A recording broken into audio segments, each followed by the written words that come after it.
lived in San Luis Obispo for only the past 5 years or so, but I grew up in Arroyo Grande. Okay. Went to elementary school there, and then I lived in Morro Bay, and now I live here, so this is where I consider home.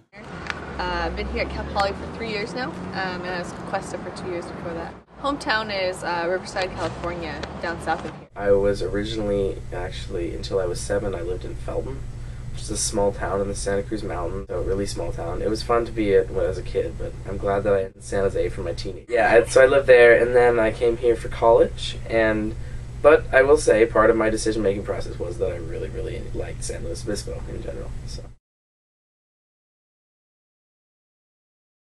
I define myself as a gay man. I define myself as queer, just broad queer terminology, and that's my sexuality, I guess. And if you want to differentiate sexuality between gender identity, I would say my gender is genderqueer or transgender. I am definitely 100% gay. There's no percentage anywhere else. I am only attracted to men. Met my first boyfriend when I was 15, and he was 14 years old. I was going to high school, so I was super undercover. I lived a nice little double life, completely lying to everyone's face and doing other things behind everyone's back, including my family members and my closest confidants for years. But officially coming out, like really yanking my butt out of the closet was like, I think when I was 18, 19, when I first started college, because I figured that was like a new slate, a new time, where everyone from my past was at least within arm's length.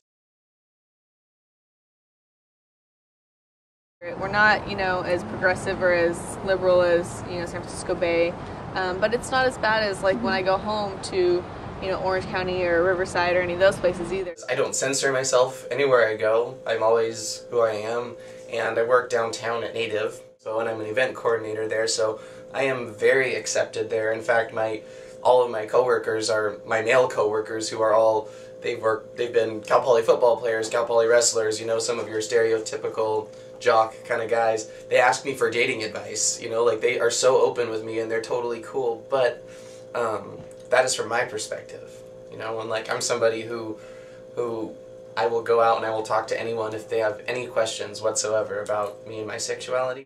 I'd say, I don't know about accepted, I'd say it's pretty tolerated. It's very rare that we have instances of like actual discriminatory action taken against us as members of the community.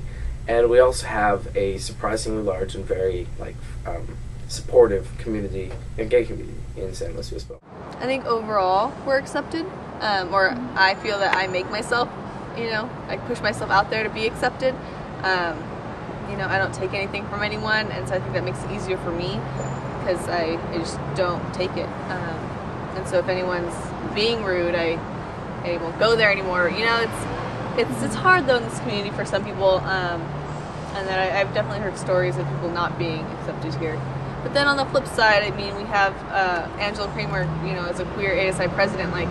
There are queer people that are accepted sometimes here in the community. I think there are a lot of gay community members, such as myself, who go out and venture and pursue other issues that are, addressing the entire population and not just our gay community. And I think that's something that, within the city of San Luis Obispo at least, it's something that's recognized, and a lot of people see that that's it's a very beneficial thing for everyone.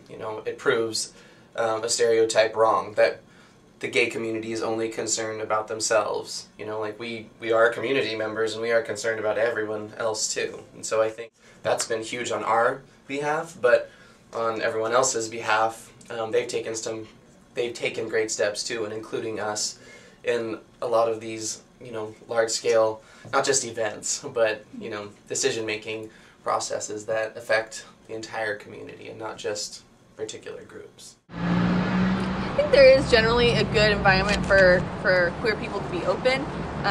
Again, if they find other queer people. I think it's really hard to be a queer person in this community and feel like you're all alone, because then I think it does feel very homophobic sometimes, or very conservative.